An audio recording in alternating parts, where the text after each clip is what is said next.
that's a tremendous looking trophy. Welcome to the #1 PlayStation podcast in the Oceanias. I don't have anything to interrupt you with. Sorry, Dylan. Yeah, it's not as annoying when I'm literally expecting you to interrupt me. So this is #1 on my top 5 of PlayStation podcasts on the Explosion Network. Thanks, Nick. Joining me is Nick. And Tom. And Tom, who interrupted Hello. first. Yeah. Wasn't the last time I had Tom on Platt actually with Nick also? I just realised this, wasn't it? I think it was. Maybe. I think I did one with Kieran. You did one with Kieran and Ash, I think. Yeah. A couple of weeks ago. Wasn't that long ago? No, like a month ago for Moss or whatever. Yeah. I listened to it. You just went on about Moss for like 20 minutes. It's great, and it's the best game. 10 out of 10. You didn't give it 10. Well, I didn't review it like that. Didn't review it. It would probably have to have 9.5 on our scale. I don't know if it's perfect, but I do love it with all my being. I still need to play it, admittedly. But we're going to be talking about some VR later. So I'm excited to talk about flight sims tonight. Oh my fucking god! I'm gonna get Wait, in case this is the first episode, this is the Australia's #1 PlayStation podcast. Hold on, the #1 PlayStation podcast in the Oceanias, because Tom is indeed not from Australia. Correct. I appreciate you acknowledging not from that. Australia. He's also currently not in Australia. Just to clarify, I am hundreds, if not thousands, of kilometers away. But that's fine. That's why it's the #1 PlayStation podcast in the Oceanias. And if someone wants to claim the #1 PlayStation podcast in Australia, you fucking do you. You know? Ryan Betson. Cunt. Ryan is actually a very nice man. I'm sure. He's all right. He's all right. He's all right. You know? He's fine. I wasn't directly chatting with him the other night, but I was on a party chat and he was watching somebody that was streaming that was also in that party chat. You just totally fucking confused me. Oh, yeah. PlayStation party chat. Yeah. Okay. That's a thing. That's a thing people do. What other party chat would I be talking about? I don't know. This is a I was PlayStation thinking show. you were in like a messenger chat during a party or something. I was like, that's interesting. Right. There's a lot to get through this week of stuff to talk about, so let's jump into the story that I don't know if anyone here cares about, apart from me. That's why it's right at the top of the list. Spyro's back, baby! Yay. That's the exact reaction I thought. I know that Tom's not a fan. I'm not a fan. I have very little history with Spyro, and I am very much more looking forward to the Spider-Man Tomb Raider combo than I am Spyro in the month of September. You don't need to boil it down to what's the best game in September. The Spider-Man. fact is, that's not the question here. It's just about getting excited. Does anyone care about Spyro apart from me? The answer is Nick's like, no. Tom's like, don't really. I'm happy for it to be back in the same way that I'm happy that Crash came back and it sold buttloads of copies and made some people some money. And what's exciting? Lots of people bought PlayStations. That's good for all of us. But what's more exciting about Spyro coming back is these will be easier platinums. Guaranteed. Guaranteed they will be easier platinums than Crash. Because Crash controlled like Spyro on PS1. No. Don't go doing your smart twisty words with me, fucking Nicholas Pryor. Don't be doing this to me. Spyros, I 100%ed all of those as a kid several times over easy peasy, lemon squeezy. So and you can guarantee that the game is just going to have a mix of trophies that involve 100%ing it, which means it's going to be 3 platinums for the price of 1, baby. For the price of less than 1. Well, yeah, depending on what kind of $100. Yeah, depending on what kind of game you play, because you could also get a platinum in My Name Is Mayo, and that costs $2. So, which I have twice. Yeah, me too. I got a platinum last week, actually. Batman, did you? Yes. Yeah, easy guess. I failed my platinum target for the year. Yeah, I had assumed this was going to be something it. like your Bitcoin. I failed it. You've exceeded it. You've exceeded your goal. If you set your goal as 0 and you're at 1, you've exceeded. Overachiever. You're an overachiever in platinums. You're just crushing life, Nick. Oh, yeah. So there's not really much to talk about for Spyro because I know you don't care, but I do want to put it out there that yes, I am excited. My one memory I'll chuck out of Spyro as how big of a deal it was in my childhood was I remember gathering like it would have been like, oh no, like 12 pieces of A4 paper and like sticking them together to form like one giant piece of paper. And when I was a lot younger, I was into drawing and stuff like that. And I drew the front cover of the first Spyro on this giant fuck off piece of paper. That was like an afternoon activity. That's how much I loved that purple dragon. I was drawing fan art.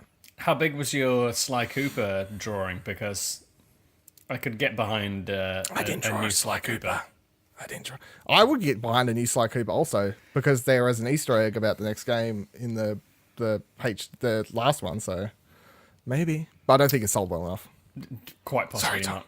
Sorry, Tom. Go and buy Thieves in Time. Then maybe we'll get a new Spyro.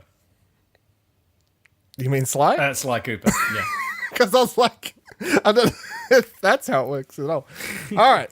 Talking about Spider-Man. Spider-Man was announced. It is coming in September. They announced it's coming on September 7th. That is a date. It's a Friday in Australia, I believe, which means you're going to have a hot Mondays off and whatever else you want to do for a long weekend period there to celebrate. Incidentally, also a day of annual leave I've got booked now. Oh, is it really? Did you already do it? I don't yet, but I will. Yeah, I can imagine a lot of people are. So Game Informer did out a big issue about it, which I haven't had a chance to read. I've only seen like Twitter or article headlines about what they covered in the magazine. I do want to pick the magazine up to flick through it because it's only $5, but it does involve having to make my way to a news agency and, going in, picking it up, purchasing it. Dylan, you can read it digitally. No, don't do that. I want to buy it physically because it's got a cool fucking art it's got cool, what was it, Alex Ross? Someone? Fuck, I can't remember. Someone did a cool cover for the magazine that might make it worth hanging on to. They also announced a really cool collector's edition. Who put money down on that? I did. I did not. Nick? Sorry, I was transfixed by Thomas's areolas. What did you ask me?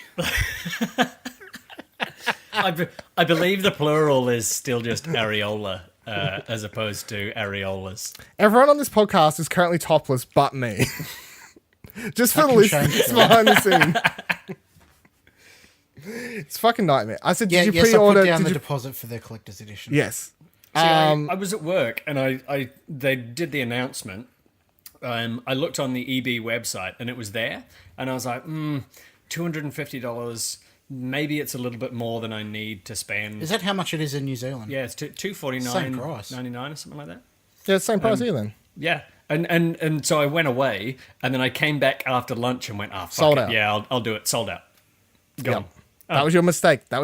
Yeah, it was like a do it immediately or not at all, and so I've gone with the not at all option. Would this be some sort of record for selling out of collector's editions or something like that? I've seen them go faster for some Call of Duty or like that kind of thing in an hour or something like that. Fallout sold out really fast. The Pip-Boy thing that sold out like in a couple of hours, I recall. And there was something else that sold out really fast, but I can't remember what. But I remember like a Zelda thing or something like that, maybe ages and ages ago. But they don't usually sell out that fast. Like they like to act like they're going to sell out, but then you walk into the store and they've got a couple sitting on the shelf or whatever. Anyway, a lot of the time with those collector's editions, they don't tell you how many they're making, I was just about to bring that up. You just assume that it's a collector's edition, but really they'll just print as many as they need for the amount of people that buy it. Yeah. But the Fallout was a really good example of, I think they said like, we've got 1,000 of these worldwide, so fucking get in if you want one. I got one. I got it. I didn't. Never used it once because I didn't have a phone that fit in it, so I used my wife's iPhone. And then it was so clunky, I just ended up not using it ever. Yeah, I didn't use it either. It is a cool thing to own. Like, it looks cool sitting in its little stand, and the box it came in's cool. I don't regret buying it. However, no, I didn't play the fucking game with like, oh, let me pull out my beep beep beep on my arm. Which is a shame. Although I doubt very many people at all did that. But the point was, you often find that those things don't seem to be limited in number, but this one clearly is. This one actually was.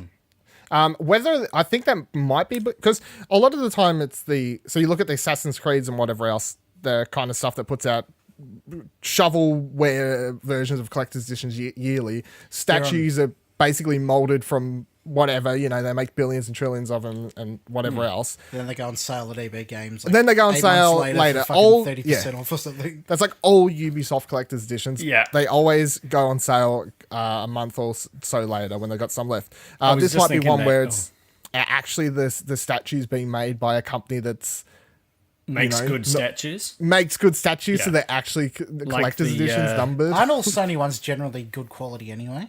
Usually, as far as I've had experience with. I think the I know my Witcher Last of ones Us would have statue's been fucking would have awesome. been good as well. The Witcher Witcher, the Witcher 3 probably sold out as well. That was probably sold out, That was yeah, I like got that too. Geralt over the Griffin, wasn't it? Yep, Yeah. stabbing yeah. it. Yeah, But and, the and expansion that's pack that's pretty ones- great quality too, right? Yeah. Yeah, mine is, as far as I'm... I assume they all are. No, I saw a really dodgy one on the internet once. Oh, Yeah, like the eye was kind of rolled back into the head nearly. You're right, Geralt. Straight girl. yeah. Geralt is much happier than you expected from killing this monster. He's fucking done. Yeah, that was a bit scary. But, one out of however many, I'll take it. Someone has to have bad luck as long as it's not me. That's fine. It's like the thing I find funny amiibo that about... came with the wrong arms and stuff like that. Yes. That's... Might actually be worth something. You were saying, Dylan, that you weren't too keen on what the statue might end up being. Yeah, like, what would make you cancel it? If it's him on a fucking building or something boring, like that, you know what I mean? Just some shit that just makes you go, why was this hidden? Why was this not a big deal? Like, if it's a Spider-Man hanging off the top of the Daily Bugle or some shit like that, that could be any of a Spider-Man statue I've seen in stores and online or whatever. I want it to be something special. It better be him on top of a bad guy or like, jumping on top of them or something like that makes it a bit more unique. The thing that I don't get is why is it too much of a spoiler to tell us now I don't know. and not in future? They're just they're just reserving something for like the E3 trailer or something like that, as opposed to reserving something for being excited about it in the game, which I honestly think it's just an excuse because they haven't 100% confirmed a design yet. Yeah, okay. Yeah. I would like it to be, and it's Not not going that. to happen. It's Spider-Man like on top of the Avengers Tower or something like that, and the scale doesn't work, but it would be like, surprise, we lied. This is part of the MCU. That's not going to happen. That's not. Although, I told you it or if wasn't it's going to a happen. reveal- But that would be the kind of reveal that I want it to be, with them Yeah. blacking it out and oh my god, Yeah. what's going on? It'd be cool if it'd be like a reveal of their own like game universe, connected universe. yeah, they could still announce it. Like, it's not out of the world for them to be like, hey, Avengers Tower's in this. Maybe Tony Stark or someone pokes up. But it's not going to be like MCU connected. They could still have that in there, but it's in their What if he's Insomniac on Spider-Man the shoulder universe. of giant Ant-Man? You've been watching way too many MCU movies leading up to the Avengers. You're just like... What if it's I what if have it's been just a watching statue the of Peter perfect Parker? amount of MCU movies leading Yeah, that's up one a to- week or whatever it is. That's one a week, and it's all of them. I did watch Yes, Civil War last weekend. Oh my god. Fantastic. What's your guess, Nick? Oh, if it was just Peter Parker and not in the Spidey suit. I think that would be kind of cool because the majority of Spider-Man statues always have him in the suit. Can you imagine the amount of people complaining about it though? Not me. Well, all right. If we roll back E3 last year, they show off that gameplay for this. I'm like, meh. Like I was like, yeah, cool, Spider-Man, sure. I like the developer, but nothing about that gameplay originally interested me. The part that got me a lot more intrigued in this was when they're like, Miles Morales, you're going to have school stuff. Like, there's a bully mode in this where you just run around in school in Peter Parker uniform and all that sort of stuff. Suddenly I was like, oh, this isn't just like every other Spider-Man game that I've already played. And even though this might be made better and look cooler and the gameplay might be a little bit better, like I've played decent 7.5, Spider-Man games, a lot of them. And if this was an 8 to 8.5 because it looked a little bit better, it ran a little bit better, the combat was cooler, it's still just a fucking another Spider-Man game to me. I needed it to grab me with something, and that's that Peter Parker stuff was the element that made me go, oh, that's interesting. That's something I haven't actually experienced in a Spider-Man game before. So if it was a Peter Parker statue to tie in with all that, I'd be like, I'm fine. That's cool. I think they wouldn't do it though, because having something displayed in your home permanently as opposed to gameplay elements are two different things. Yeah, this is true. They just switch it to Miles Morales statue after all. That would probably piss people off even more. No, it has to be. He has to be jumping on something. I presume so. Oh, and you get to play as Gwen. Oh no, hold on. Do you play as Gwen or do you play as what's the fuck? Mary Jane. Mary Jane, one of them. Exciting things. All right. Let's talk about something that we. I don't recall ever on this show being like, let's talk about 2 Vita games for a very, very long time, at least. Very, very, very long time. I feel like we talked about Dynasty Warriors Godseekers for a bit.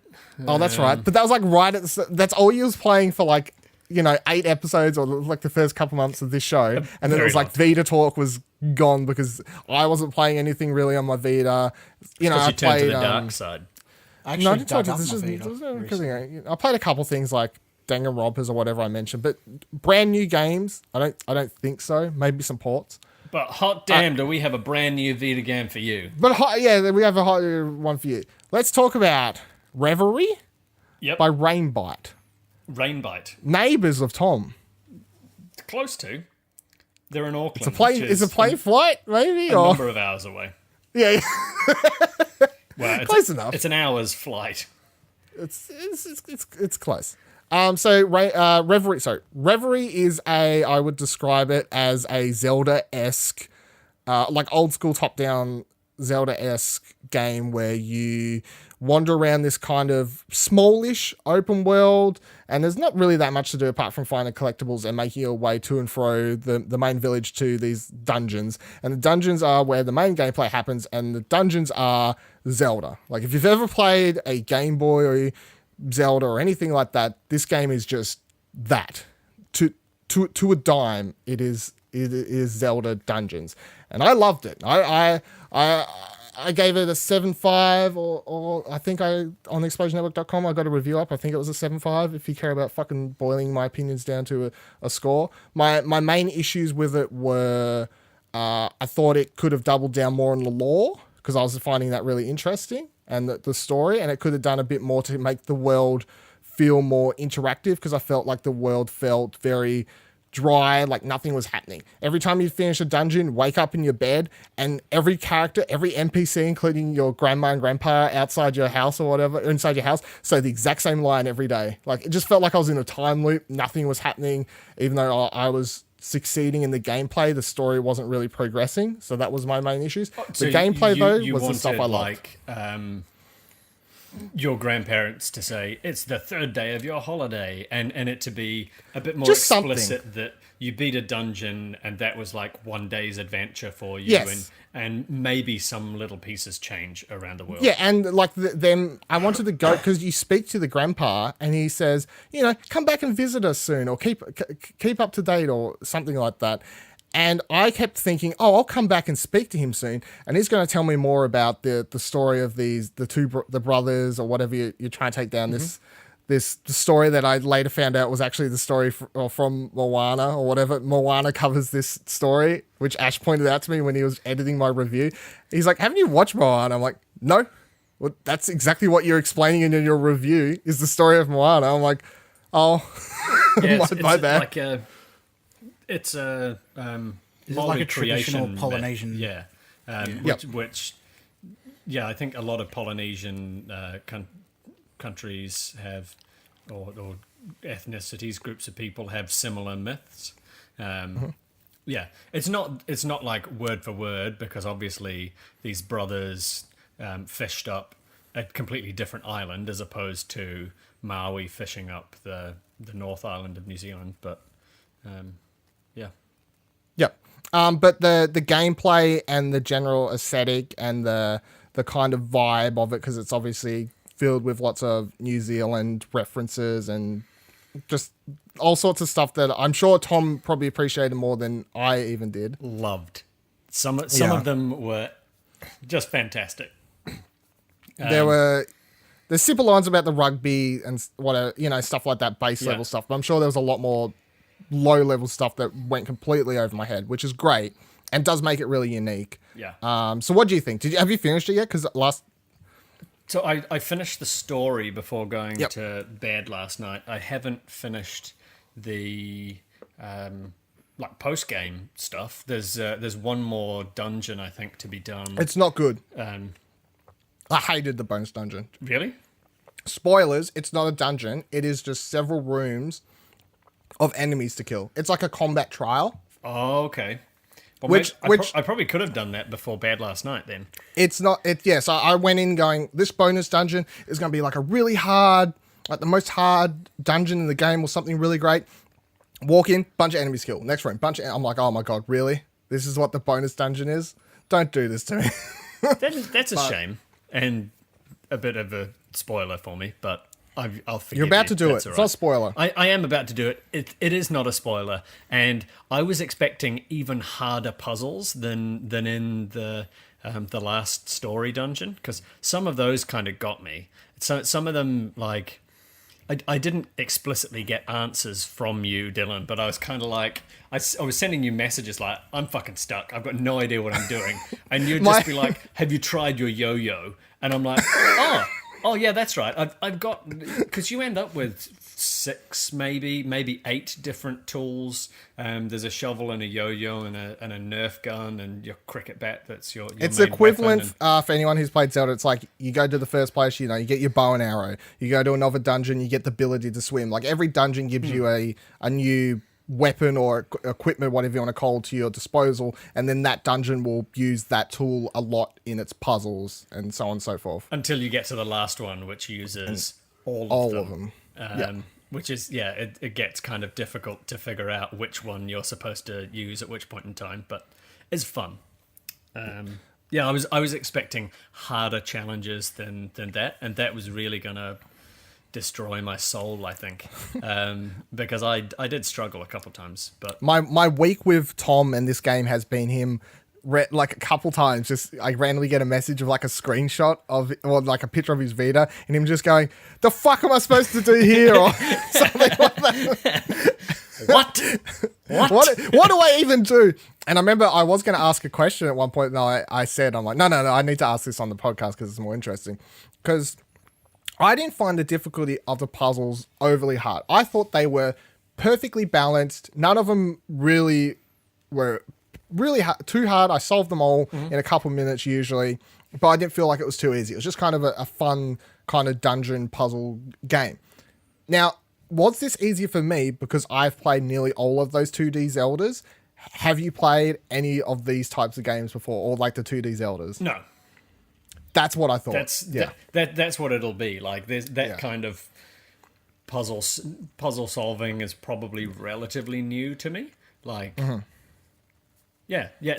that's got to be it. That I just wasn't thinking in 2D puzzle solving. Yeah, because I would ways. literally walk into a room because it is so obvious, and I'm not saying this is a bad thing because I love how easy it is to go. They were inspired by Zelda for this. It's great, but I would walk into rooms and go, oh yeah, so if this was Zelda, you would, oh, that works. Like, oh, if this was Zelda, this would kind of, that's the answer. Okay, if this was Zelda, you could do this. This is my thinking about the whole game, and that made it easier for me. But because you don't have that training. I don't have that in me.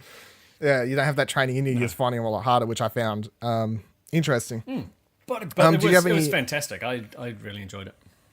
Yeah. Did you? So I would highly suggest everyone playing it on the Vita. It is coming to PS4 in I think a month or like soon. I think they put a like it's not far out. I can't remember the exact date. I can't remember, but they were pretty explicit. It was coming to PS4. And then And there would should be, have a fresh trophy list. Really?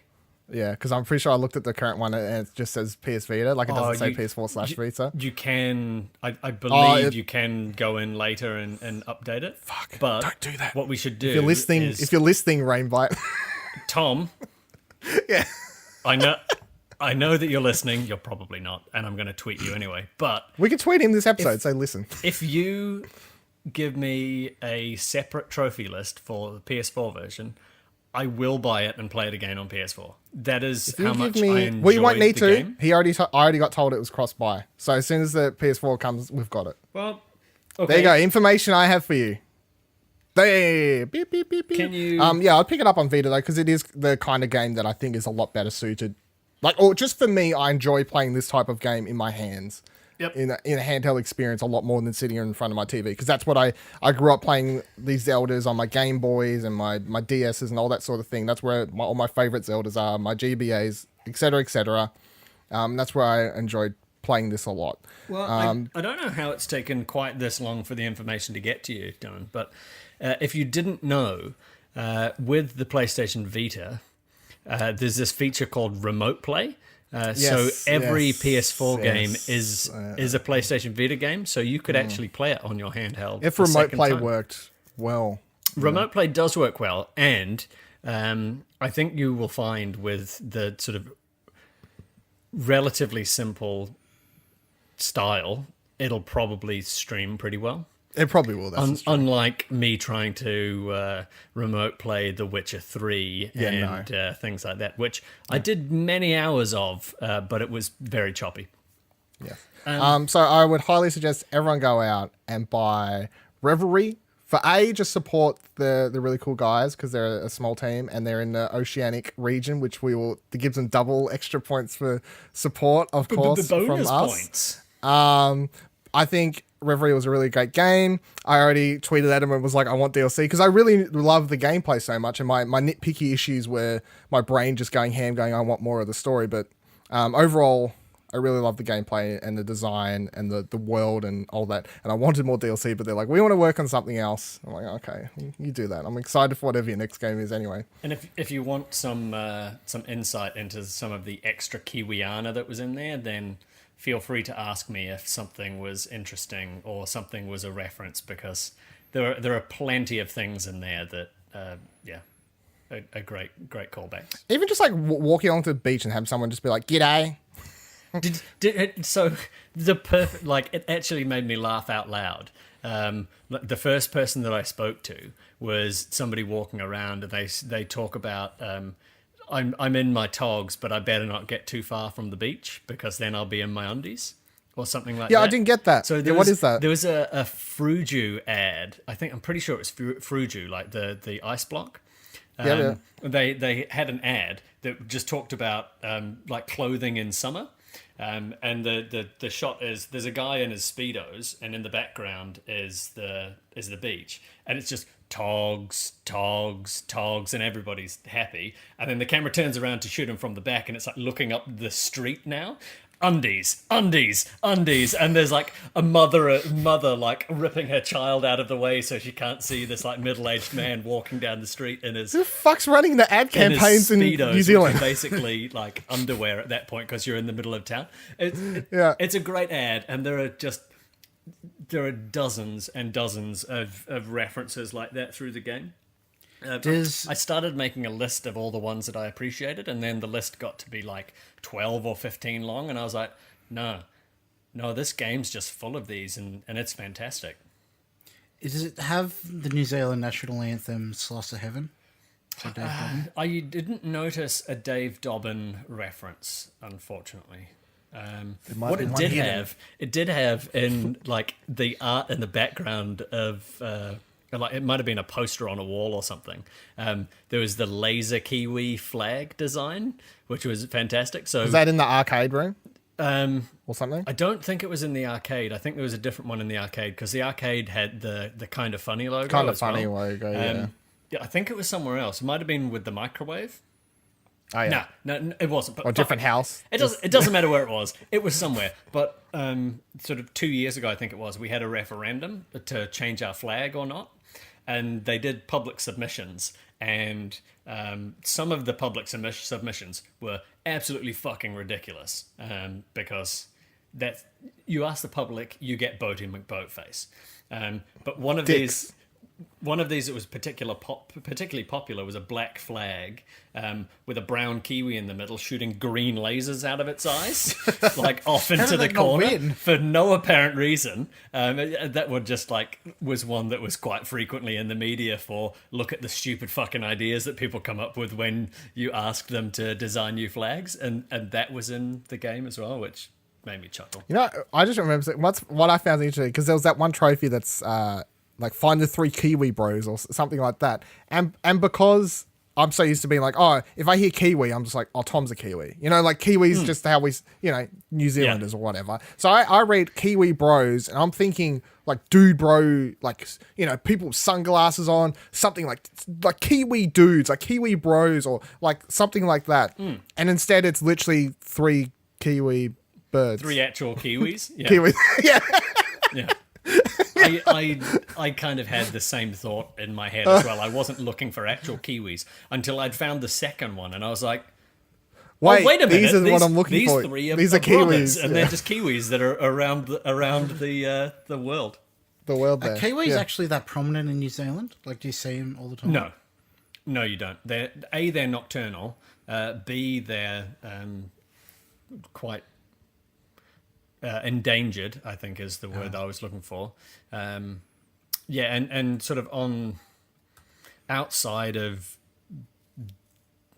like zoos and stuff like that on the mainland, there are only very specific areas where they actually still are, and the pests aren't that bad. That's a shame. It is a real shame. They're a bit cute. They are quite cute. Because they're a bit cute. There's one. Well, you should play this game then, Zoo, Nick. One at Wellington Zoo that's only got one leg. And it hops around, and I saw it fall over once, and it was kind of funny, but also really quite sad at the same time. Rip. I mean, maybe not rip. I'm pretty sure its name is respect, Tahi Dylan. as well, which Tahi is 1 in Māori, which is probably something that you missed out on as well, Dylan. The first 3 dungeons were Tahi, Rua, and Toru, which is 1, 2, 3. Oh, no, I just assumed they were random names, yes. No, Sorry. No, they're the numbers 1, 2, and 3. Got Kiwi him. name generator. Got him. All right, let's, so pick up Reverie, Reverie. Probably won't. If you feel so obligated. I implore you. Yeah. Stop being a miserable cunt and buy the game. I'm not. It's a great game. I will have to defer to you on that. Buy it on PS4.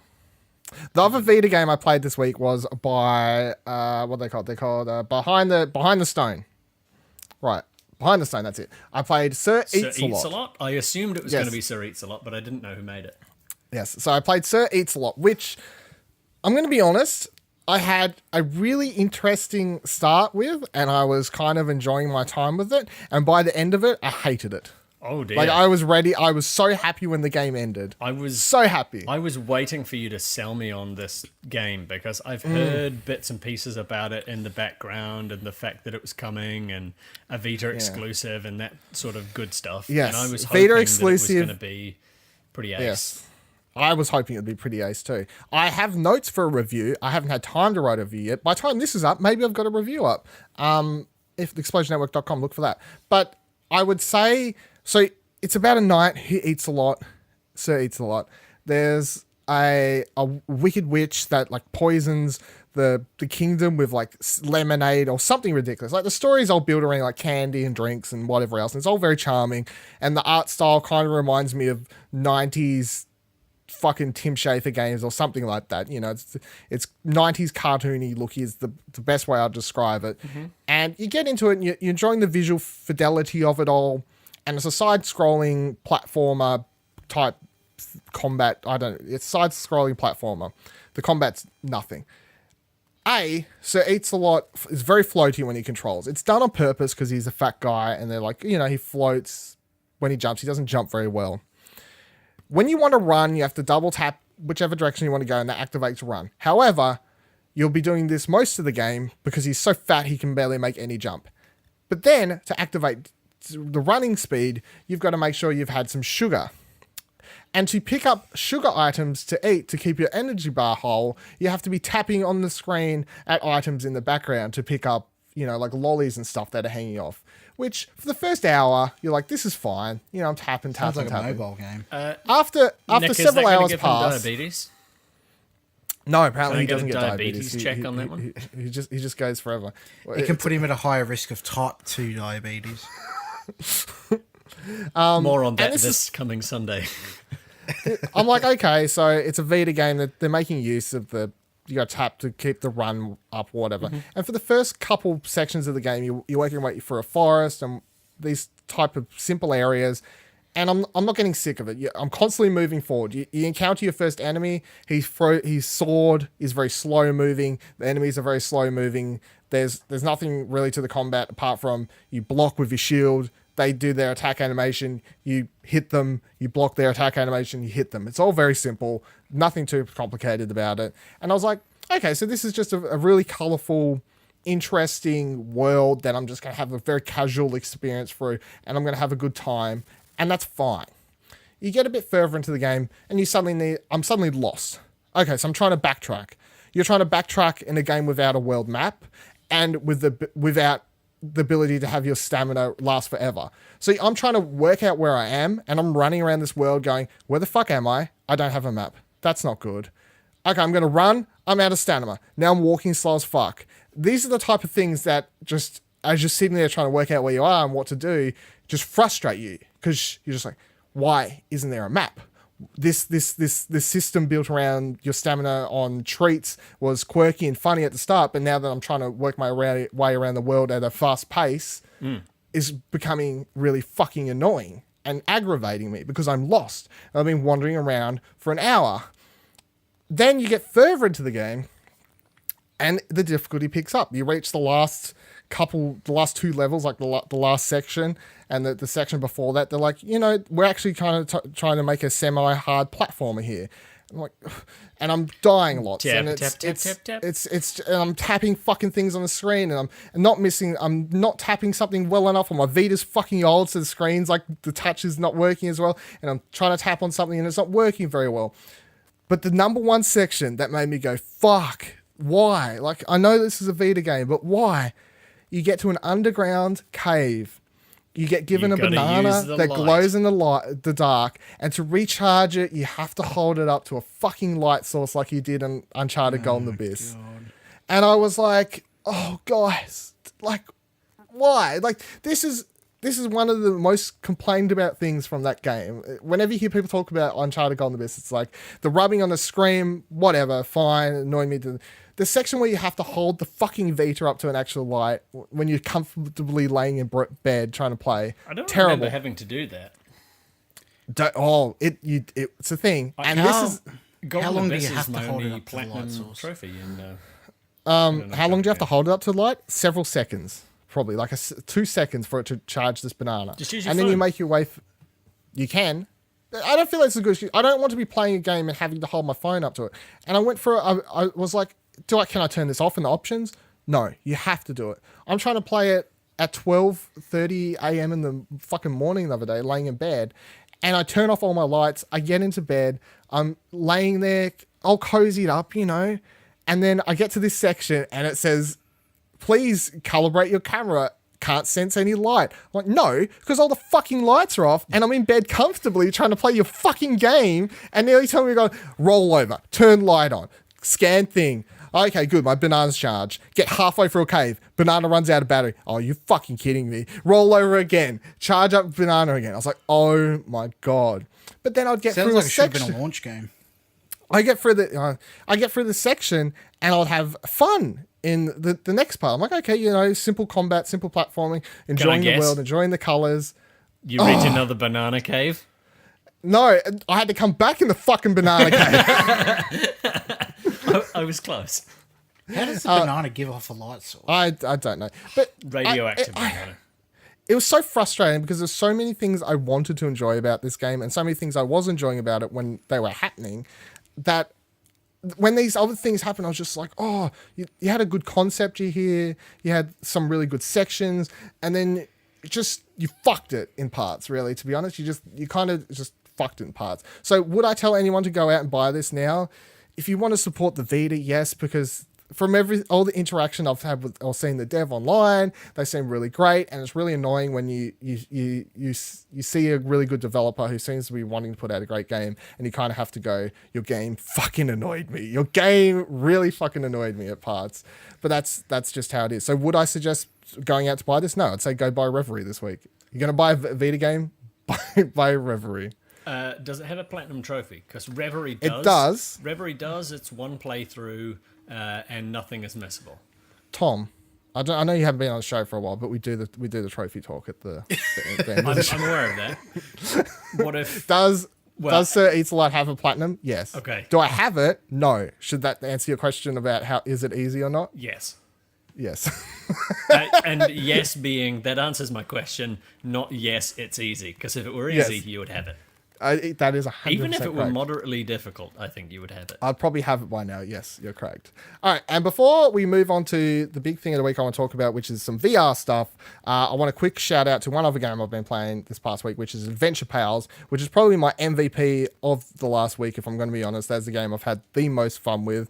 It is quirky, colourful. Adventure It's very Pals, obviously come on, inspired grab by friends. Adventure Time and cartoons like that. It's simple. I think it's got co-op that you can play with young children. The humor might not be the humor for some people, and that might be the turn-off point. I don't suggest you find young children to play with, as Dylan I mean, if evidently you've got did. fucking kids or something. Only if you've got your own kids should you be Yes. playing with young children. Because the platforming and the combat and everything in the game is fairly simple. I think I've only died a couple times. But it's a lot of fun, and it's made me laugh a lot this past week whenever I've played it, and I think it's just a very joyous game. So I'd also suggest checking out Adventure Pals if it seems like something that's up your alley. PS4? It's like a side-scrolling beat 'em up semi-platform. It's not really a platform. There's not much platforming, but you just hit a bunch of things. A lot of stuff happens. What's this? PS4? Yeah, PS4. Cool. Switch, other stuff I'm sure. PC probably. Don't know, but yes, PS4, not Vita. imagine Vita couldn't playing run it. co-op It's on, a lot Vita. happening on screen at times. Yeah. And I don't know if you know this, but you could actually play that on your Vita, because with Oh my remote fucking play, god! every PS4 game is a Vita game.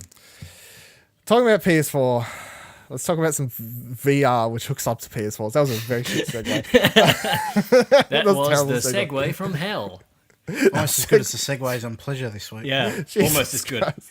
But right, still so, better than the Segway, that mobile vehicle that they made in like the sort of mid 2000 zeros or whatever. What is? You know, the one with two wheels and the handles that you would drive? Yeah. That sort of Yeah, oh, yes. eventuated in us getting I, those still, I can't hoverboards. imagine driving one without falling over. Oh my Yeah. god. I played a VR game this past week. You've played one. Let's talk about first Island Time VR.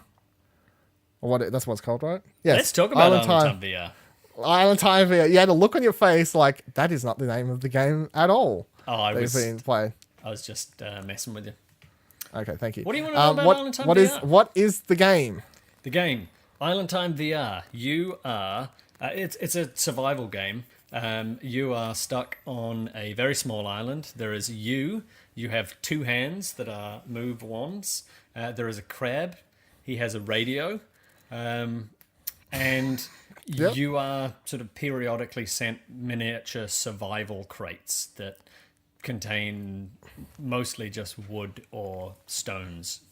And what do you do with them? Just figure it So out? you just figure it out, basically. Yeah, you figure it out. How do you die? Because I know you die a lot. So judging there are by a the number of trophy ways list. you can die. So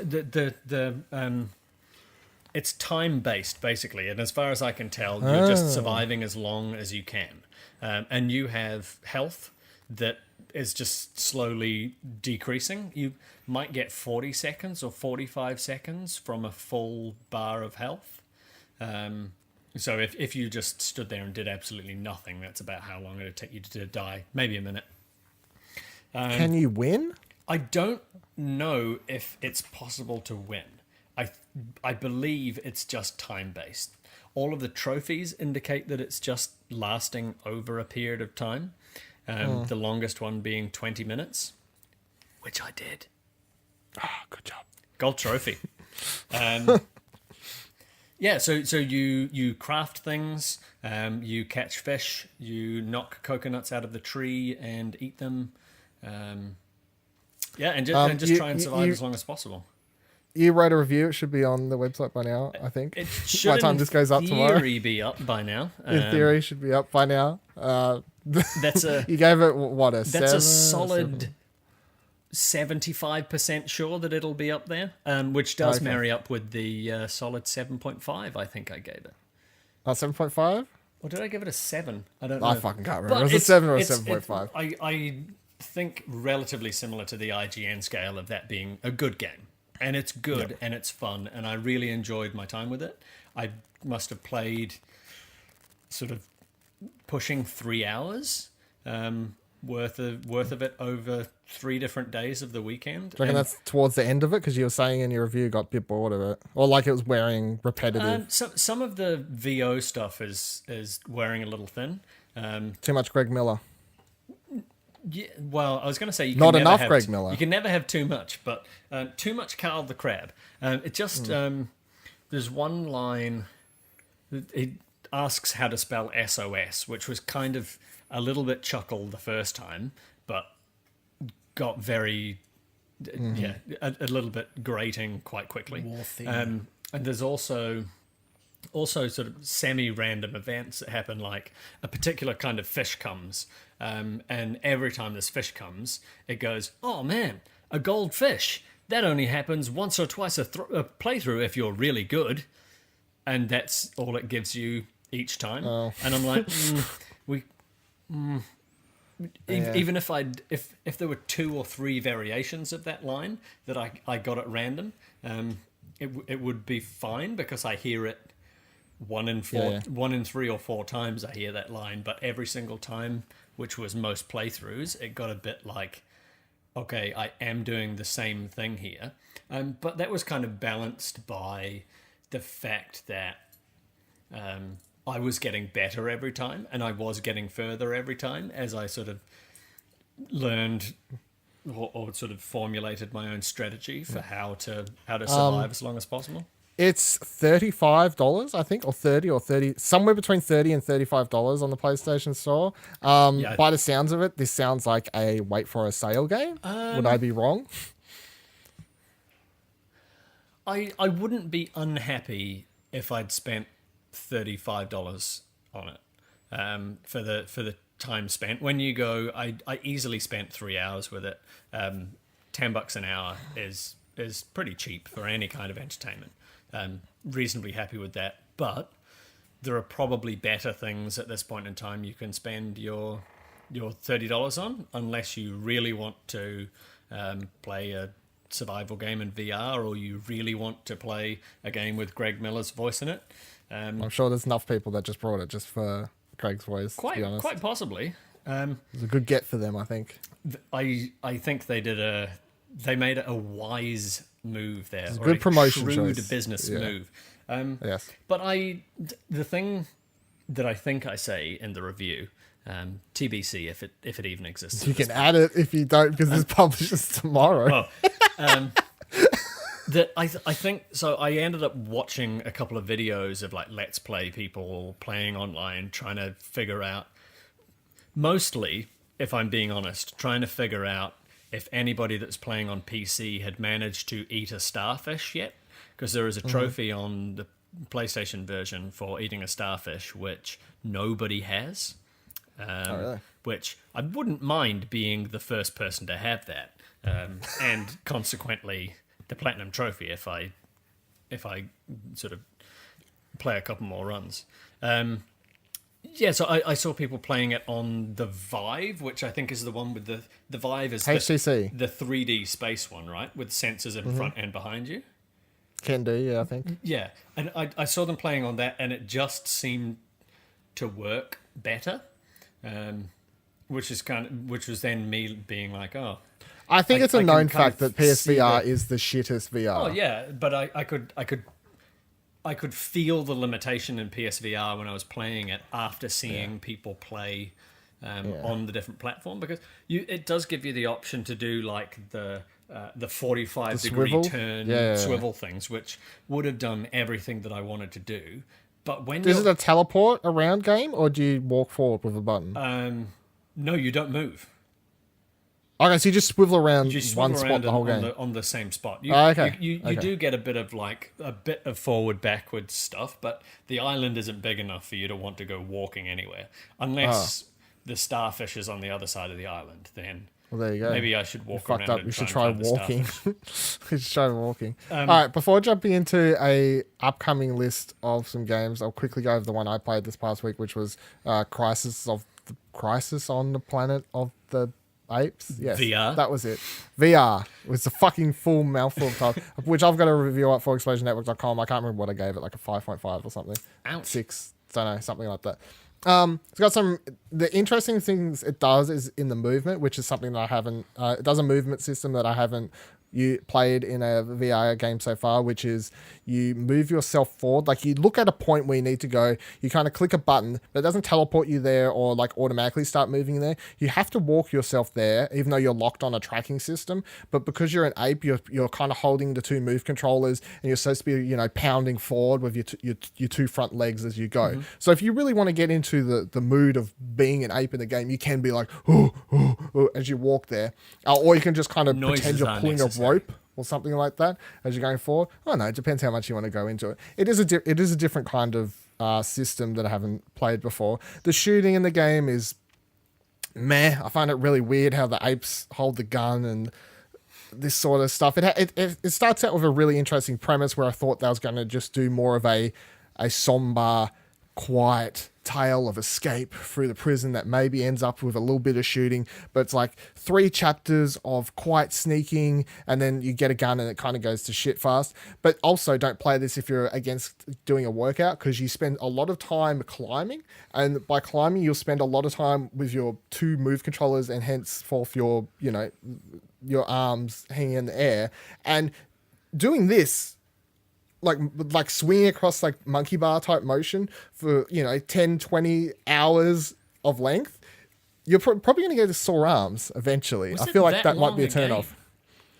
It's probably 1 to 2 hours depending on how bad you are, or like how much you fuck around and stuff like that. You said 10 to 20. That's why I was. Oh, sorry, I didn't mean 10 to 20. Or I just meant that was an exaggeration. A couple hours. This is going to wear some people. A long time. Yeah, I wasn't like, I didn't die afterwards, but it did get me thinking, for people who aren't as... It got you thinking you needed to do some more shoulder press, didn't it? Yeah, something. But I think if it's on sale for like 50% off one day or something like that, might be worth picking up just to play through, especially if you like the apes films enough, because graphically it does look good. The monkeys look really great. Some of the character models look really good. The apes look really good. But other than that, no, I wouldn't suggest picking it up. All right, I want to run through a list. Quick question: Is it anything to do with the group of the movies? Whatever his name is? There's no tie-in characters. They did that other game where you got to choose to be the humans or the apes recently. The Telltale type one. Yeah. Or the Telltale one. Oh, you mean the PlayLink one or whatever? Yeah, the PlayLink. Yeah, I didn't play that one. Oh. I'm sorry, so I don't really know the connection. Oh. They mentioned Caesar in the game. The game is set between the second and third movie, but it's set a ways away from where Caesar is. Okay. So it's not connected, but set in the same. I think universe. It's same universe, the same way that other PlayLink it's the same company. kind of game. So it is the same company, which I think was my original question. Yeah. Yes, cool. It's the same company, so it's their little cinematic tied in ape universe. Fucking hell, Jesus. And because I wasn't on last week, because I was sick and I wrote this down, I was going to yell about it. Instead, Kieran and Ash just go, VR, fucking nothing much is coming out. And I'm in bed sick listening to them be like, oh, VR, nothing's coming out. And I'm laying in bed going, fucking WipeOut VR, I played a couple days ago, and is one of the best fucking things you can buy and purchase for VR at the moment. You're telling me there's nothing to play on my VR? Get out of here, you two fucking dickheads. Fucking Ash. I want to make a note about that. I don't think any game that coming out will be good enough for Kieran, because there's been plenty of killer apps for it, and Kieran's still not sold on it. Yeah, it sounds like, because of course WipeOut is a patched update, which people go, oh, it's patched update, like it doesn't, like it's, I want like proper VR experience.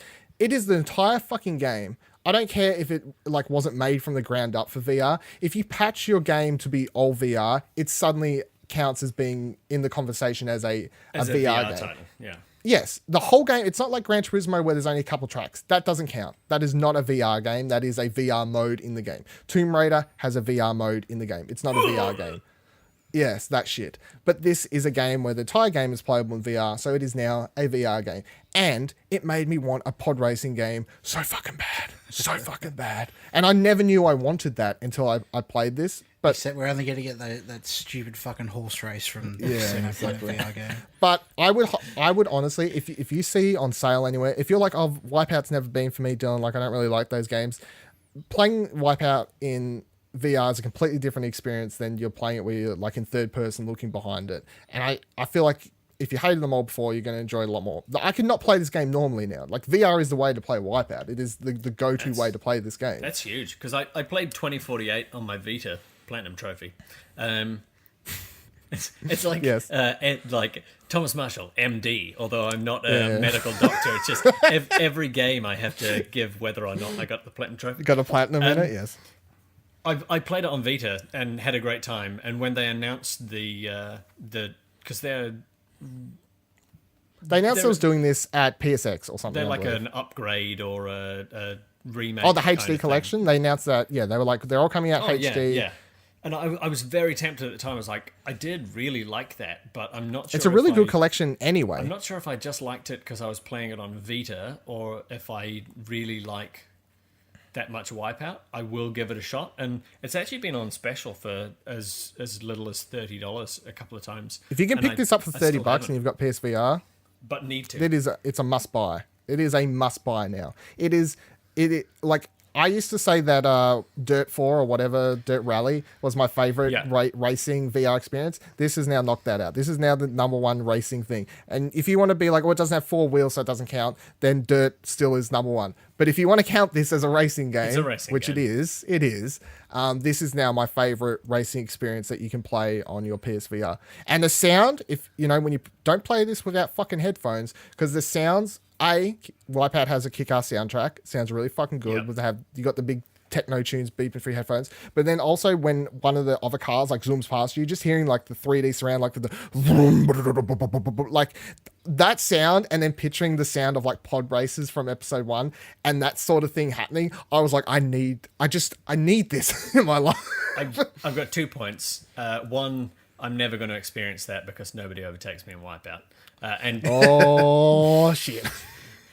get good, scrub. And 2, are you talking about the headphones that came with PSVR, or are you talking about like it's big in general, 3D make sure you awesome ones? No, in general, just make sure you have headphones plugged into your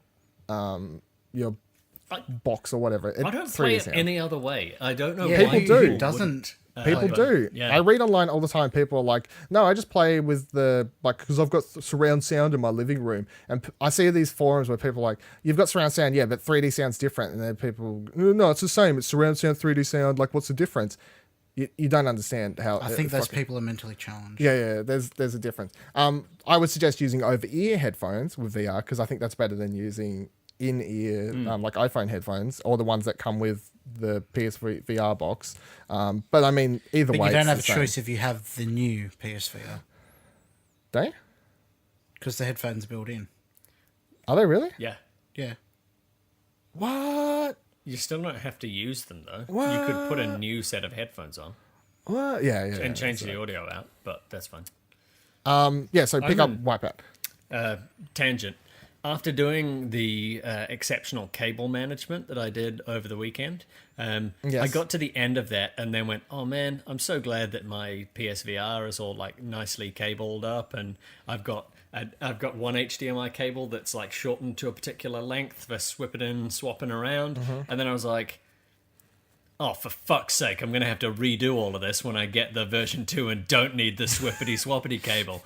Oh, maybe I don't need a version 2 now that I've got this sorted. But I've brought my PSVR into my bedroom now, so I can actually play VR. After I rearranged my room last week a whole heap, I've now set up my VR in my room, and that because I own two PS4s and I had my VR set up with my other PS4 in the living room, obviously.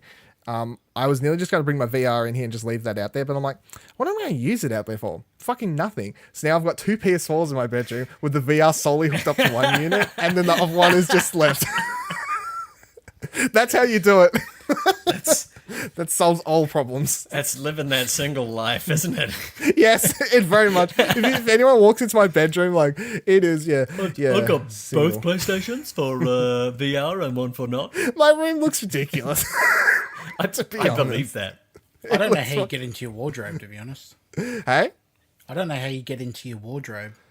No, it works. I mean, there's the space. It's Just to fine. move your TV. Yeah, I just move the TV every night. It's a fucking mess. Anyway, it's really great. 'Cause I can see that in the background of your thing now. Yeah, you might knock the TV over. But guess what, guys? I can play VR in my room now. So. It's fucking great. All right, let's run through a list of fucking PSVR games that are coming out. I've got a list of a couple. I've got a couple here that I'm excited for. This segment was, in fact, brought on by Kieran and Ash last week, just being like, there's fucking nothing coming out, fucking VR. Fuck yous. Take back the show this week. I bring on other people, and we're going to talk about VR games for a while. And Vita, you fucking fake Sony sons of bitches. All right, so I've got 7 games. Expert. He's just on here for the Yeah, he's for the just on here kicks. for the lols. He's for that HoloLens. Fucking HoloLens. All right, I'm going to... Minecraft on my coffee table. Fuck out of here. Did you write down any, or is just... I read that list that I posted. Okay, because okay. I will run one. through. I will just go through Skimmed the the list. couple I've wrote down, and then if you have any off the top of your head that you're excited for, feel free to go after me. All right, the first one is coming out in July, called The Persistence. They announced this at PSX, I think, or maybe E3. I can't remember. So it's a game. It's a horror type game where you're trapped It's a on roguelike. Hey. It's a roguelike. Yes, it's a roguelike, FPS, horror, sneaky. I don't know. It's really, really interesting premise. So the computer system in the ship awakens one person at a time out of like cryo freeze or whatever you call it, and you take control of that person. And every time you awaken, the person you're playing as could be like a chef or a scientist or whatever, different roles. So they're not going to have the same abilities or the same stamina, or I don't even know. Like they're all going to be different. And then you're trying to sneak your way around, and there's zombie type creatures on the ship. I don't think Dead you have. Space cross Rogue Legacy. Yeah, basically. And from most of the gameplay I've watched, most of the time you're just going to be doing a lot of sneaking, and it is proper like you're not full blinking. locomotion? It's full locomotion. Okay, which, I'm in. yes, it's full locomotion. I don't know if they've confirmed if it uses the fucking aim gun yet or not, but even if it doesn't, whatever, full locomotion is a plus anyway. So it's a really interesting premise for a game, even if it wasn't VR. Like the premise alone has me go, that's really cool, that's interesting. A roguelike sci-fi horror weird game on a ship, that's highly interesting. The fact it's in VR, where it's going to be way more immersive as you sneak around the ship, and it's going to be scary as fuck as you're trying to sneak past these zombie dudes, and then you die, but then you awaken as someone else and go, fuck, now I have to figure out the whole system. Where am I now? What do I do? That's interesting. And that's out in only a couple months. 27th of July. That's what I'd call a AAA, or maybe it's not AAA, but like a AAA kind of VR game. It's got me intrigued. Got you intrigued. Very good. Will you play it, Thomas? Have you seen this one, Thomas? Do you remember seeing this one? They did announce it at E3 or PSX or something on Chances are stage. slim. Although I have played Dead Space recently and really liked it, but I don't know if this counts as a proper horror game because... it says Dead Space-esque horror in all the things that I've read about it. Yeah, but once you die, because it's a roguelike, like the fail state isn't reload checkpoint, go again, try and figure out how to get past the same person. The zombie design kind of reminds me of like the House Killing of the Dead Floor? arcade games. Reminded me of Killing Floor for some weird reason. All right, second thing. Ace Combat 7 VR mode. I'm excited for this only because it's a highly polished. It's going to be a highly polished flight. I don't even know they haven't really confirmed what the VR mode is. It's its own separate thing. It's not the full campaign. That I was so hyped for this. I don't know if I just skimmed over it previously, but only read today that it's not the full game, and that is dropped my anticipation for it. But what quite if the dramatically. VR mode is announced and it's still like a 5 to 6 hour separate thing? I don't know. I'll have to wait to see. We'll have to wait and see. It's not a day and date thing for me anymore. No? No. Goddamn, gotta have you wouldn't have cared anyway because you couldn't hook up your fucking flight sim shit to this anyway, could you? No, I sort of played with the controller. Oh, I'm excited anyway because I it's not going to be a cheap game. This is a AAA big budget game, so I expect it to look good. And even if it's only an hour, will I pick it up day one for an hour? Hell no. But it'll still be something that is it on sale? Is it on sale? Is it on sale? It's on sale. 60% off. Cool. I'll pick it up basically just to play the VR mode. I remember having so much fun in the Call of Duty fucking plane demo thing for some weird reason. And that one, even though that thing was a plane in space and that was only 40 minutes, I enjoyed that so much. So I wouldn't mind more of that. Would you play this one, Tom? Nah. Nah, didn't think so. All right, the third one I've got is Blood and Truth. This is probably top 3 most excited for me at the moment, which is the new game from, it's basically London Heist, the game. Yeah. Well, London Heist was a game, but this is them turning London Heist into a London Heist was like a demo, really. Oh, Wasn't it? It was like a but I tech mean, it was demo. a playable game. Yeah. Like, it's a tech demo type situation. Yeah. So this is that brought into a full-length game with more British fucking, what's his name? Jason Statham sounding guys probably yelling at you and whatever else. That is the only demo I played. Oh no, I played that and Luge on that PS Worlds, and I still haven't gone back and played anything else on that disc. I basically got it the for that. underwater one. That's pretty cool. The underwater one, the shark thing. Yeah, I probably need to play the shark thing. I'd go back and clean up some trophies on the fucking thing anyway, to be honest.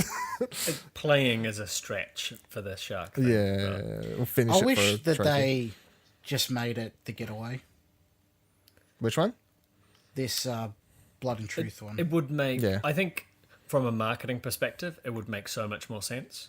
It would sell more. I just want a new Getaway, to be honest. It would sell more, even if they call it the Getaway 2. Kind of. There already was a Getaway too. Well, the Getaway VR 2 then, or like the follow-up to the original PSVR demo type thing. London Heist. Okay, London Heist 2 then. We got there eventually. Thanks for your help, Nick.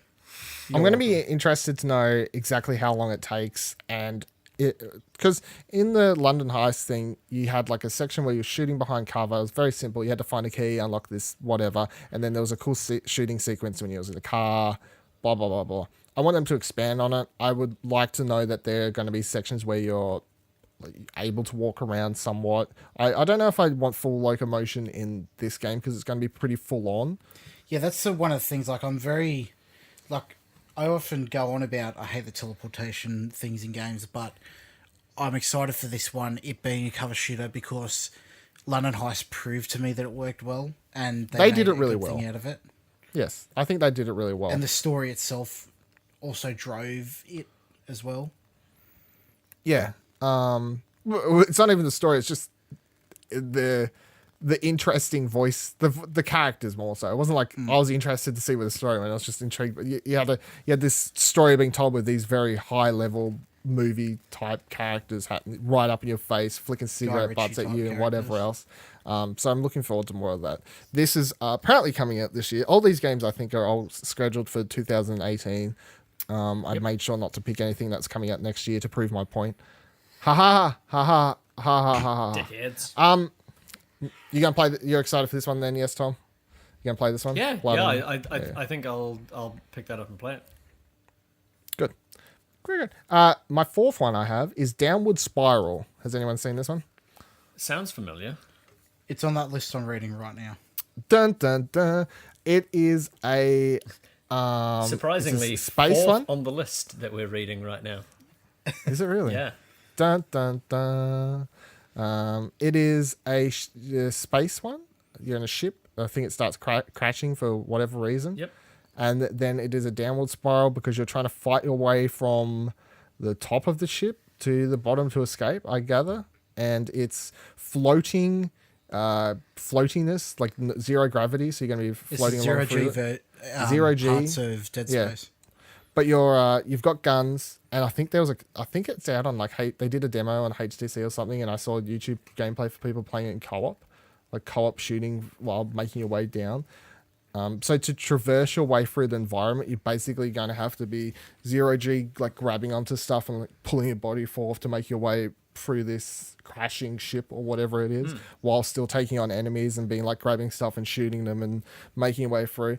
I'm hoping it's not too long because it just sounds like a high intense couple-hour experience that I'd rather not drag on for too long. You just kind of want to feel really in the moment, like it's a couple-hour movie. Make your way from one end to the other.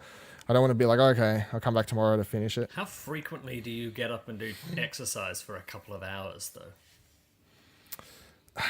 For a couple of hours? No, that's too long. A couple of hours is too long. Then it sounds Never. like you're telling me that a couple of hours will be too long for the game.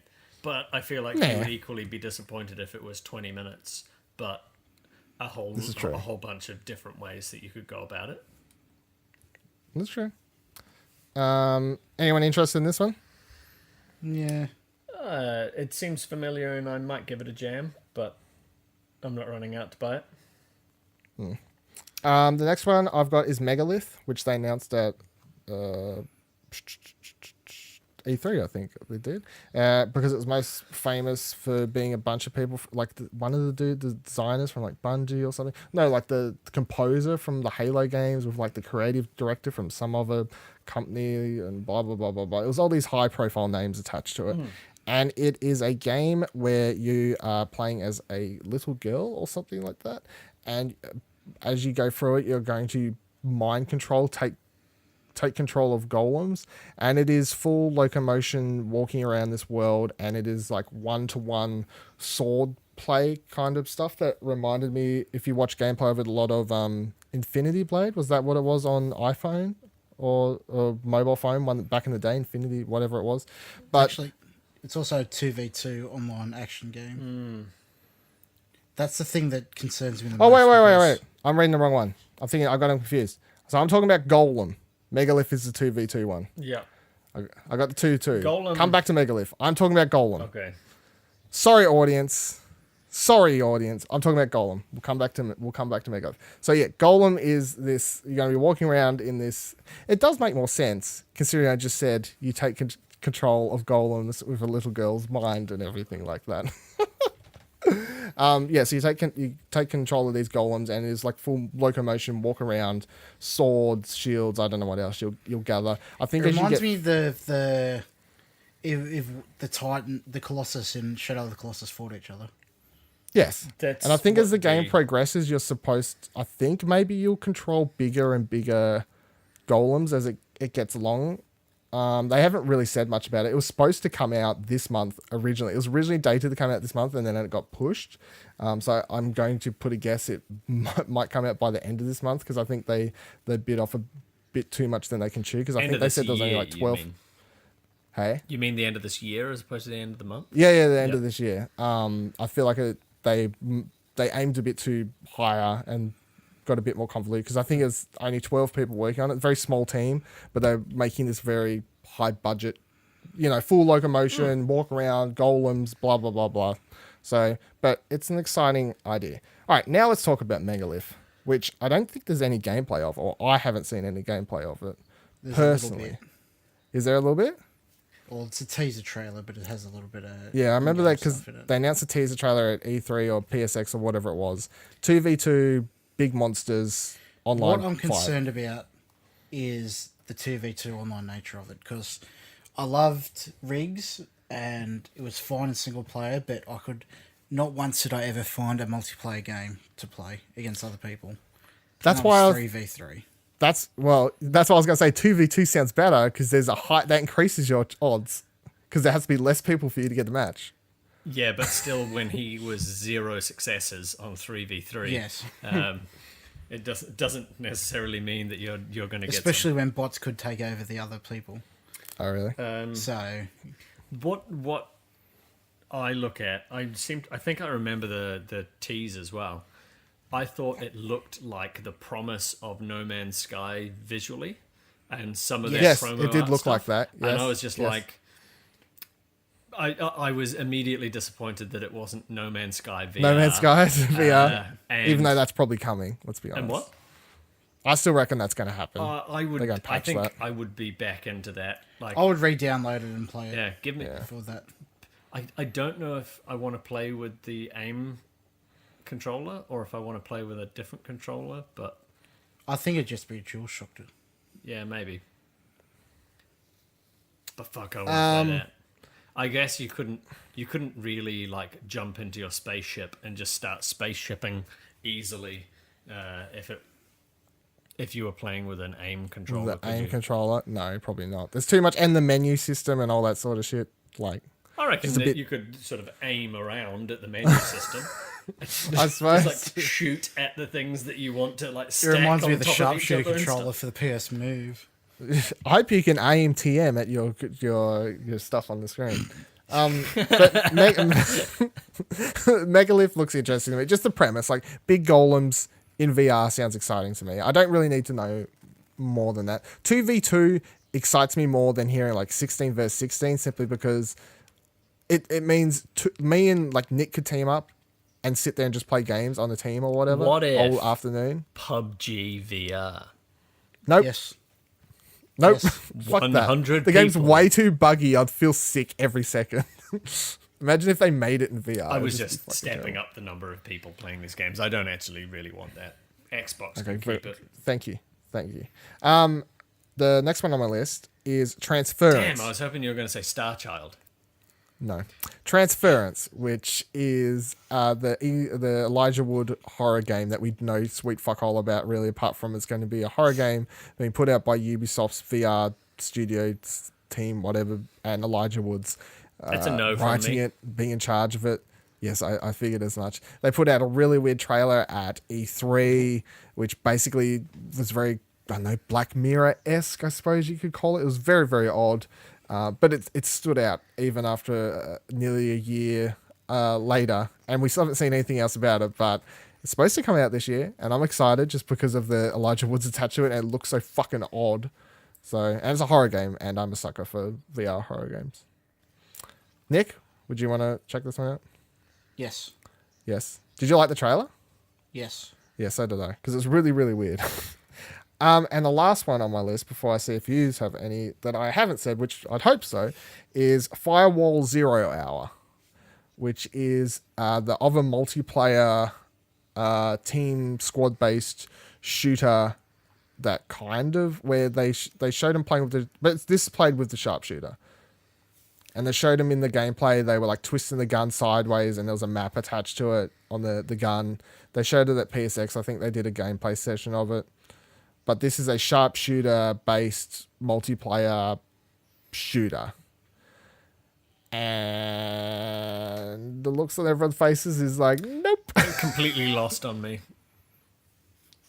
What was it even called again? Firewall 0 Hour. Just Google Firewall VR, everyone playing at home, maybe. I can't believe no one remembers any of these games that were shown at. I remember seeing this one and going, that looks exciting. A multiplayer game with the sharpshooter and the whole team's using them. And it kind of reminded me of Rainbow Six happening. Maybe it's because I fell asleep during that PSX conference. Disgusting, don't say that. It reminded me of Rainbow Six, like 6v6, I think. Squad-based objective type Well, scenario stuff happening. You'll never find a game. I've got two things. Go for God. Pixel Junk VR Dead Hungry. I don't know if I'm excited for that or like super want to play it. But Pixel Junk, I have enjoyed plenty of those games in the past. So I'm kind of tempted from a know the developer, like what they do sort of. I'm looking forward to Monsters perspective. 2. That's not VR, Yeah. but still. And then I was looking through various lists and stuff and saw at Arc Park VR, which may be already Yes, out, Jurassic Park. may not be. And I don't want to play that, but what it made me think is Jurassic Park Evolution that's coming out later this year, and Yeah. that like park simulator. I would love to do that in VR. and I think that could, like, with a DualShock 4 and a Move controller, or maybe just with a DualShock 4 being your mouse-like point and click, I think that as a concept could work really very well. Like, Red Alert 3, awful on PlayStation 3, but if you could play that in VR, because it's all about accurately pointing and clicking and dragging and stuff like that, I think that could actually be really cool, and could be like that real-time strategy sim kind of genre could do quite well in VR. I don't think we've got any examples of that coming up, except maybe, think so. Maybe Tethered. Tethered might be the closest. I haven't played Tethered. I haven't. It looked played interesting, but though. I think that might be the closest to that kind of idea that I'm thinking of. Yeah. I reckon if somebody executed a game like that well, it could be really, really fucking cool. But yeah, so that doesn't actually count for your question, but that's a thing that I would like. Do you have any more? Or was that it? No Man's Sky. Yeah, okay. Nick? Virtual reality. Yes, that's out Rick and this Morty week, one? isn't it? Or next week or know. something? It's out soon anyway. I think Pickles have getting got that. something to do with that, but I'm not sure. Yes, I'm getting excited. I will also be picking that up. And one I'm cautiously optimistic about is the Zone of the Enders 2 coming That's out on PSVR. right. Yes. Is that the whole game or was it a mode? I believe so. It's the PS2 game redone. All in VR. I'm kind of don't want to buy it because it's Konami. Yeah. I don't know. I'm curious. But 'cause also, I you wanna- don't have a backbone. Oh. I do have a backbone.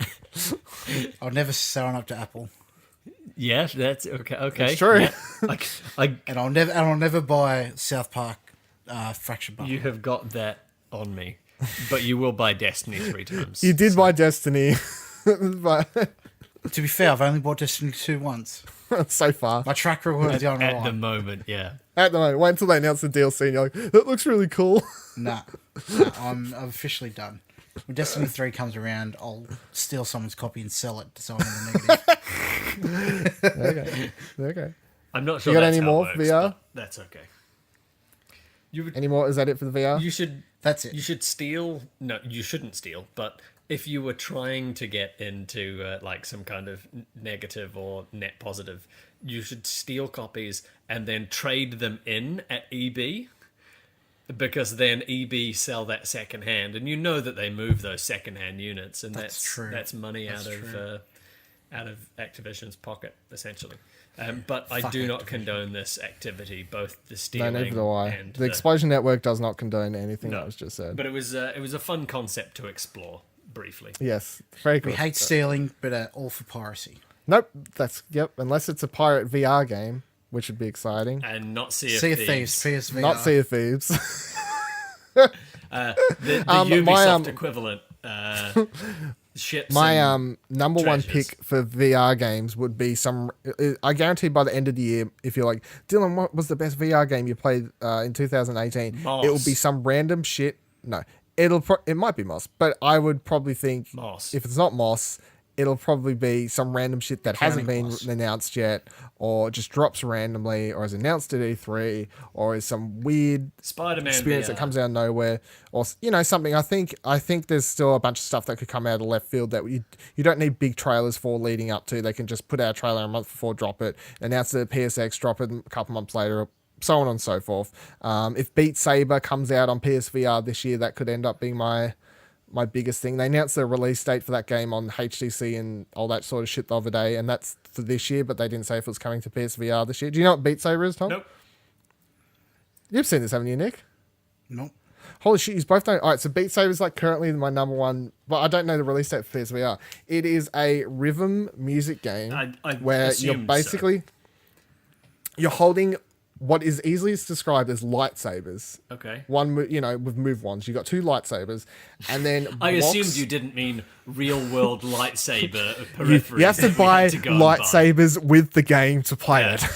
It's kind of like the aim controller, but 2 of them and twice as big. Yeah. Once you finish listening to this podcast, listeners, go find Beat Saber YouTube videos or on their Twitter or something like that and watch them because the gameplay and just watching people play it looks fucking awesome. You got 2 Or if lightsabers. you're on Notes the are podcast, just look them don't up do it now. because you got to pay attention to what I'm saying right now. You have notes coming at you as you're in that, and they have like up symbols or down symbols, and that's the direction you have to cut with the sabers. And yeah, and they've got all this music being made for the game, and it's like boom boom boom. You know, it's hard to explain. Just go look it up. But holy moly, I can't wait for that. And they did say they're going to bring it to PSVR. They just don't have a date currently, but that is my number one. The question want that I currently. have about that game is, what is my like field of view for these things coming at me? Like, am I going to have to be doing 360s in my lounge? No, they're no, all it's just coming in front of straight you. at It's you. just in front of you. They're just coming at Oh, you it's straight at from you? in front of you. Straight at you. Yeah. Yeah. When you watch gameplay for it, it seems like it would be really hard to keep up with what's happening, but I think when you're actually in VR, it would be a lot easier to track when you're looking at it because the people playing it don't seem to be having that much trouble. But when you're looking at, VR gameplay videos outside of VR, it's like, that looks like it's really close. How are they keeping up with that? Yeah. That's fine. It's like watching Super Hypercube on the TV when somebody's playing Yes. it in VR, and you're like, Yes. "This." How what? can you see that? How Yeah. did you figure that out? This doesn't make sense. Yeah. You can't. Yes. Yeah, but the view that you get is slightly different to when you're actually That is a experiencing it. very good example. How yes. mind-blowing would it be if you put... Is the first time you start Detroit, it goes, would you rather play in regular or VR mode? I don't want to. I don't play it normally. It's Well, that's why they 3D, give you an isn't option. it? Not 3D. it's third person, isn't it? Yes, it's third person. But So it's is probably Moss. like locked. Yeah, so's Moss. Yeah, this is true. Moss is like locked This camera is though. true. Technically, kind of, isn't it? Yeah, yeah. Yeah. The best way to describe it's not locked because you can move your head, obviously. But Yeah. yes. I don't really know. VR's a weird new world we're getting used to. But All yeah, right. so the difference is in Moss you don't have to Traverse around you don't have- corners yeah, in you front don't of have you? to follow a person down a Yes. corridor or Yes. around a corner Yes. as the camera. Yes. Yeah. It's a weird experience. Just because it hasn't been done. It's like doesn't playing mean it as can't be done. it's like playing as was the Ghost from Beyond, the Aiden or whatever. It's like you're playing as Aiden is the VR helmet and you're playing Beyond Two Souls and you have to follow fucking Ellen Page down the fucking I hallway. didn't know there was a ghost in Beyond Two Souls. Holy shit, that's the whole premise of the game, Tom. Don't you fucking start. I knew that Alan Page was in it. That's the whole And Willem premise of the Dafoe. game. That's the whole premise of the I game. hear She was that ghost friend. the story is told out of chronological order, and that's confusing. Not if you get the PS4 one because you can play it in the proper order now. They changed it. And The whole out of chronological order is a stupid argument because it makes complete sense. It's I do liked these I people have liked the game, complaints so I about can't Pulp say shit. Fiction? I actually liked the game. And so. I don't know if you know this about Beyond Two Souls, but if you do buy the PS4 version, there's this particular feature on the Vita, Remote Play, that actually makes it a Vita game at the same time. Fucking hell. The best part is you wrap up didn't see Let's that move to coming. the last segment so I can wrap up this fucking shit show. All right, the last segment of the show, as Oh my always, God. every trophy counts, which we'll try to get through quickly, but Tom's here, so, let's see how it goes. I have a couple trophies to platinums I have received since the last episode I was on to run over quickly. Number one is Slide, which is basically, it is 1,000 top rated back on the PlayStation Store under a different name. It is only on the European store. It is not on the US store. Will it still be up when you're listening to this? I have no idea. If you follow the Platt Podcast Twitter account, at Platt Podcast, I put up a video showing you exactly how to get the platinum, and it's very fucking fast. I got it in 31 seconds, according to PSN profiles. And how much is this? And what do I call it? Like a couple dollars. It's a couple dollars. You should be paying attention to Twitter, Tom. I tweet out these hot tips for easy I platinums. pay attention Follow to Twitter at Platt Podcast. usually as I'm walking to work. Oh god. Then I got another two. I got the PS4 and Vita versions of Midnight Deluxe, which is better than Midnight whatever the 36 first fragments. version was called. Fragment 36, whatever it was Yeah. called. Yeah, Midnight Deluxe is actually an okay game. It's like Angry Bird. Like you start and you have to shoot your dude off, and you have to get to a certain goal. But there is, spikes to make your way over. Blah blah blah blah blah. It's not very hard. It's nothing special. But I did play it twice, and I was like, I hate this. It's fine. To get all the trophies, you just have to reach level 40, I think, and then just die once to every obstacle, which you'll presumably do by the time you reach level 40 anyway. And then the platinum pots, it takes a couple hours. I went to look Two up easy ones. Slide after you said that. Yeah. It's already in my wish list, so There you go. apparently an earlier version you're ahead of the me had game. done some good work. How much is it on the New Zealand store? $1.95. There you go. That's $1.95 for a 31-second platinum. That I is. would be tempted to do that before going to bed, but I think I'm going to manufacture it so that my 5,000th trophy is the Reverie Platinum. Oh yeah. Here we go. Another one of these things. Then I got two more. I got a PS4 and Vita version of the game Little Adventure on the Prairie, which is one of the worst fucking games I've ever played in my life. I have no idea how it made it onto the PlayStation Store. If you look up this game and you look at the art for it, you go, this is something someone made on MS Paint when I was learning how to make a video game, and it plays exactly like that. It is hot garbage. I don't know how it made it on the PlayStation Store, and you can be like, Dylan, you're supporting it by buying it. You're 100% correct. I'm aware of that. I'm 100% aware I should not be buying this hot trailer garbage. But they're supporting me in my addiction for trophies. The platinums, yes, that's correct. How do you get the platinum in this game? Beat the game.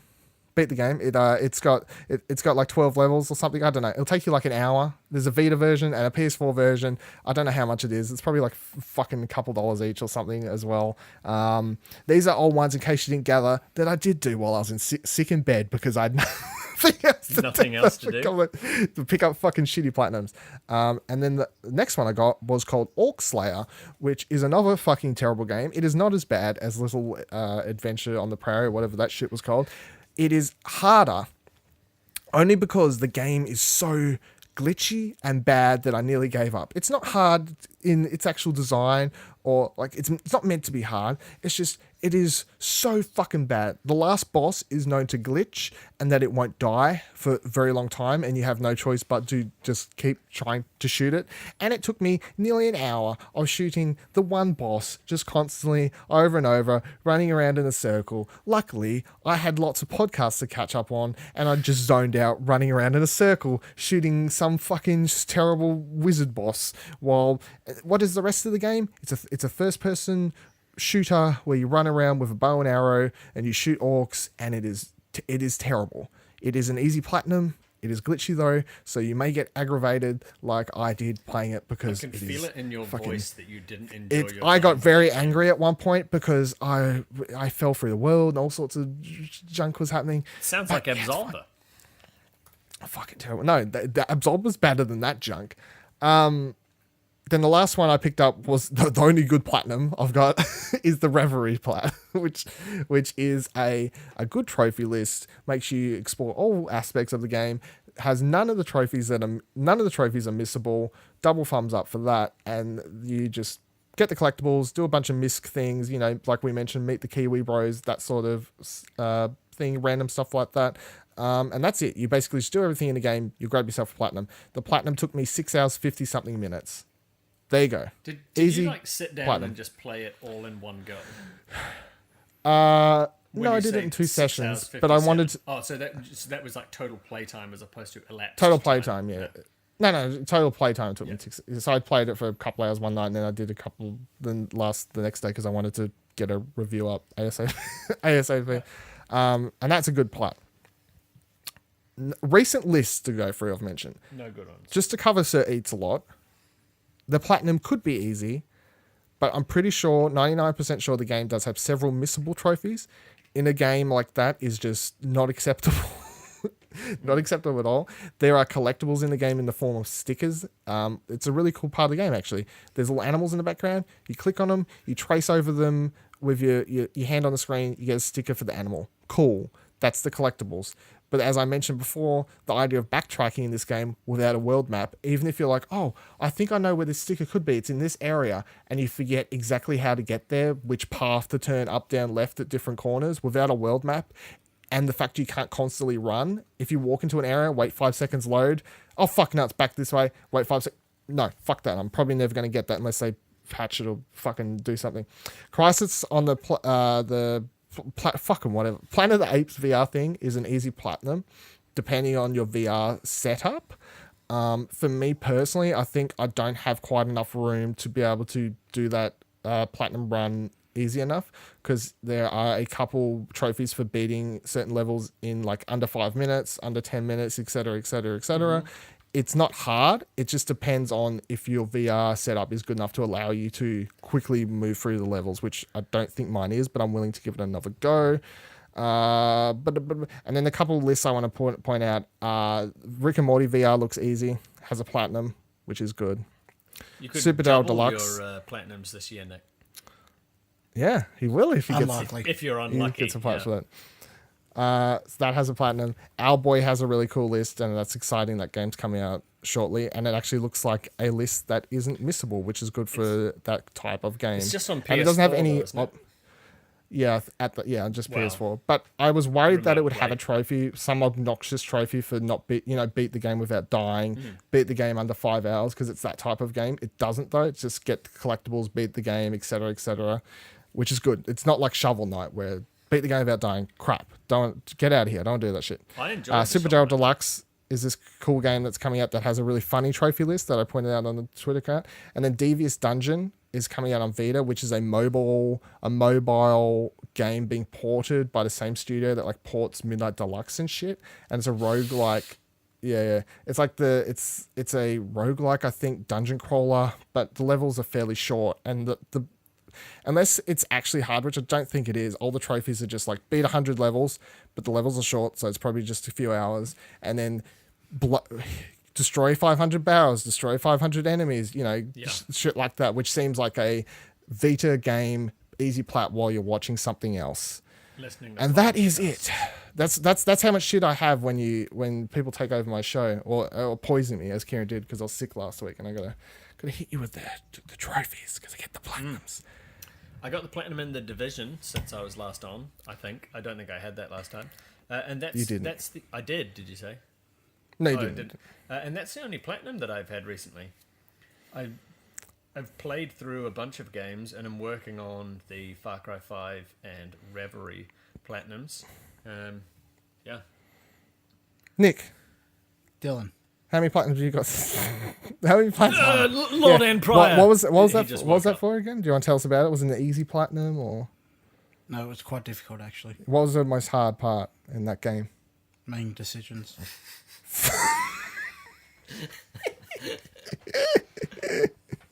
All right, Batman is an easy platinum. I left that off my list because I think it's just self-explanatory. Beat the game. Fucking hell, got a platinum. All right, let's wrap up this rather long edition of Platinum Explosion this week. Tom, where can the people follow you? TomDaBomb89. TomDabom89. Everywhere but Snapchat.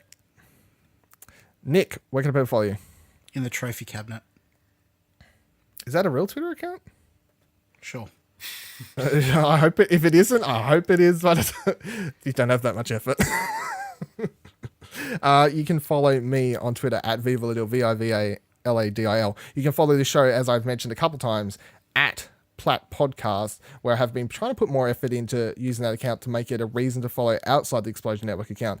So trying to post up tips for trophies, guides, my thoughts and stuff on trophy lists that are popping. So if you like more of the trophy talk and all that sort of shebang, make sure to follow Plat Podcast.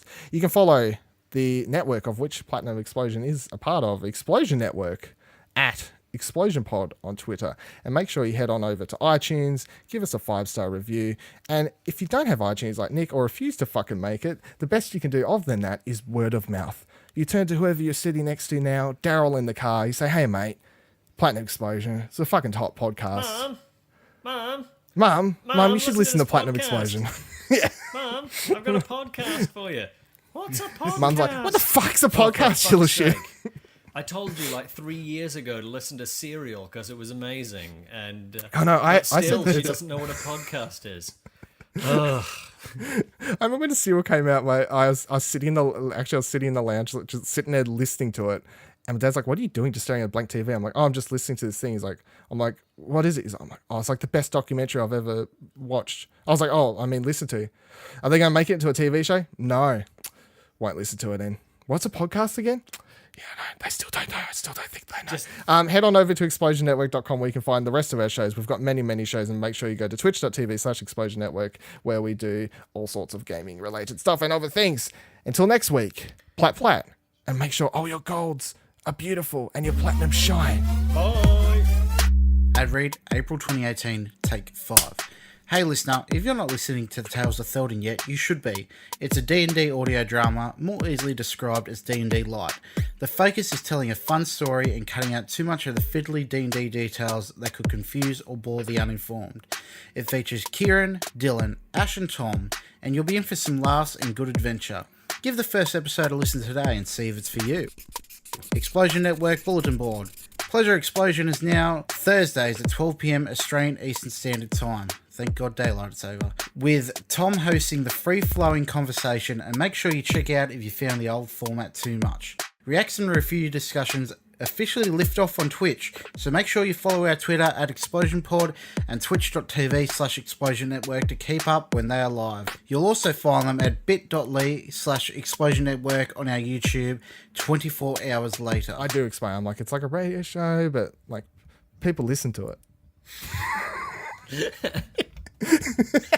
Is that a good description? AM or FM? Oh, Christ.